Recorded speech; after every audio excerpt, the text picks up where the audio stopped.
Uyu ni wa mwanya mukunda cyane kuganira natwe binyuze mu mbuga nkoranyambaga nka YouTube n'izindi zitandukanye. Uyu munsi uribaza ngo naguteguriye iki? Ibintu dutangiye umwaka wa 2026 dufite platform nyinshi kandi shyashya zishobora kugufasha kwinjiza amafaranga.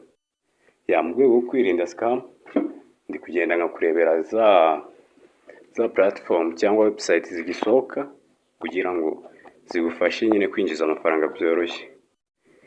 Iyi ni website rero isohotse uyu munsi ku bunani, igufasha kwinjiza amafaranga mu buryo butandukanye, harimo kureba ama ads cyangwa amatangazo ukinjiza, cyangwa ugatumira nabwo ukinjiza. Mu gutumira nabwo birakunda kandi nabwo harimo amafaranga menshi. Icyo usabwa rero, kurikirana iyi video kugeza irangiye urebe ngo iyo website ikora ute, n'ibindi nyine uragenda usobanukirwa mu kanya gatoya. Utarakora subscribe kuri iyi YouTube channel yikore, kandi like, sharing ino video kuri bagenzi bawe kugira nabo bamenye aho biri kubera. Iyi website rero nayigenzuye ndabona ikora neza. Ntabwo igoye cyane, nubwo isaba igishoro kihambaye, ni icyatanu. Umuntu wese ashobora kuyikora nyine mbese byoroshye kandi yinjiza amafaranga menshi. Uko bikorwa rero ni gute? Kadutangire tureba step by step y'uburyo nayinjiyemo. Udafite link uraza muri YouTube, ugiye kuri channel yanjye, nkuko uri kureba iyi video nyine urajya ushobora kujya muri description cyangwa ukajya aho bita muri video uri kureba, urahita ujya muri message, urahita ubona link yayo. Reka tugende urugendo dutangire.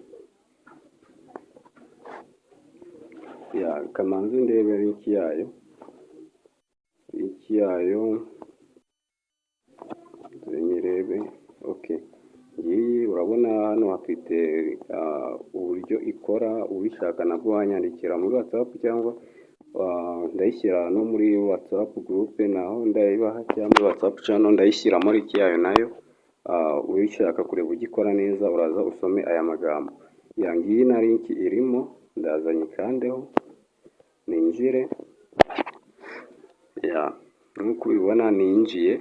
Icyo mpita nkora rero ni ukuza hano nishyura amafaranga kuri iyi nimero bampaye. Iyi nimero bampaye ndishyura amafaranga. Nkuko ubibona rero ndasoje kwishyura. Icyo mpita nkora ndaza nkakanda ahangaha handitse yohereze kuri screenshot. Ndahakanda nohereze screenshot ya message igaragaza ko nishyuye amafaranga. Ndahakanda, ndahita ngera muri WhatsApp. Hano icyo mpita nkora, harahita hazaho ngo nishyuye icyatanu. Mpite nkanda hano ku mafoto ahangaha ku muntu utabonye hano. Ahangaha uhita uza hano handitse galeri. Ubwo uraba wafashe screenshot ya message. Uburyo ubikora, ujya muri message zawe ukareba ya message. Urugero kamvuge ko ari iyi, ngiye nandishyura ariko kanze ngiye kwishyura, ugakanda ugafata screenshot yayo. Okay, kamanze nsoze kwishyura. Ndabona itarakunda. Ndabona noneho byakunze. Icyo ndakora, ndaza muhe ya screenshot. Nzimuhe ahangaha, ngiye kuri galeri ndebemo ya foto. Okay, iyo usoje kuboherereza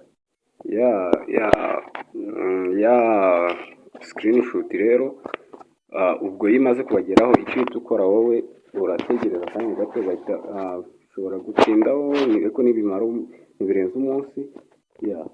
Uhita ubona icyo bita WhatsApp message iriho link yindi winjiriraho, ariko ifite na code. Bakohereza n'indi code.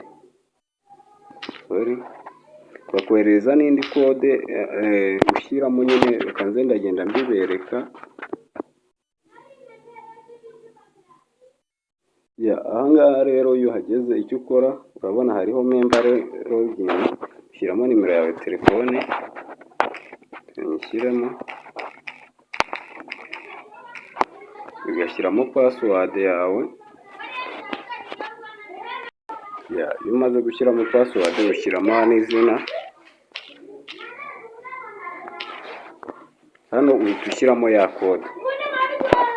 Iyo umaze gushyiramo ya code yo hano muri referral code umuntu agutumiye, hari igihe nimero ze zihita zizanamo. Iyo zitizanyemo rero uzishyiramo z'umuntu wagutumiye, ariko nyine akenshi zizanamo. Hano ushyiramo code ya activation yindi aba yakoherereje yindi. Iyo umaze kuyishyiramo uhita winjira muri member. Kandi ninjiye rero nk'uko ubibona, nashyizemo ya code mpita ninjira. Urabona kuri balance yanjye hariho 000. Icyo nkora, iyo ushaka gutumira umuntu ukanda hano kuri kopari yo gutumira, ukayimwoherereza. Nimero zawe zigendaho nk'uko ubibona kuri referral code aba ari nimero zawe. Icyo uhita ukora, uraza ukareba ngizi ama ads n'uburyo bwo kubikuza ngo hano kwishyuza. Icyo ukora rero, uhita uza ugakanda kuri ads imwe, ugategereza byibuze nk'amasegonda atarenze 10. Urategereza. Nk'uko ubibona ads yagezemo. Icyo ukora, y'amasegonda 10 yawe arangiye, uraza ugakanda kuri buto yo gusubira inyuma. Usubira inyuma. Sorry gato, ndabona amasegonda. Sorry gato. Ahangaha icyo ukora, uhita ukanda hano kuri reba itangazo.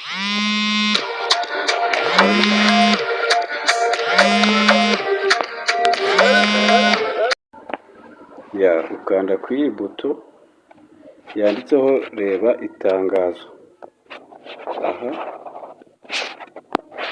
Ukakanda ugategereza amasegonda gutya ari kubara.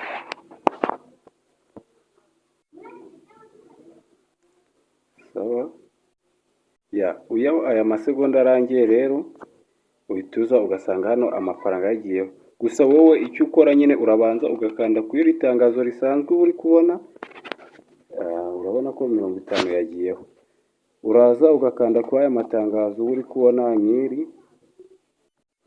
Wamara kurikandaho, iyo ushatse uhita uza ukisubira inyuma ugakanda kuri reba itangazo. Urabona ni ibintu byoroshye cyane. Ugiye kubona ko amafaranga yanjye yahise ajyaho.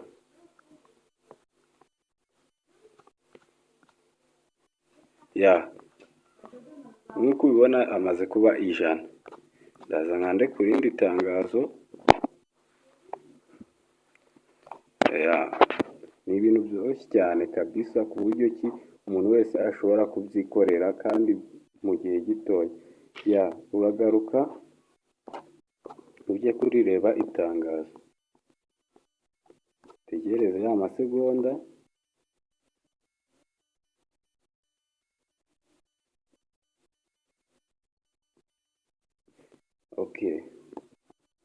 Yamaze kugita. Urongera ukande ku rindi tangazo gutyo.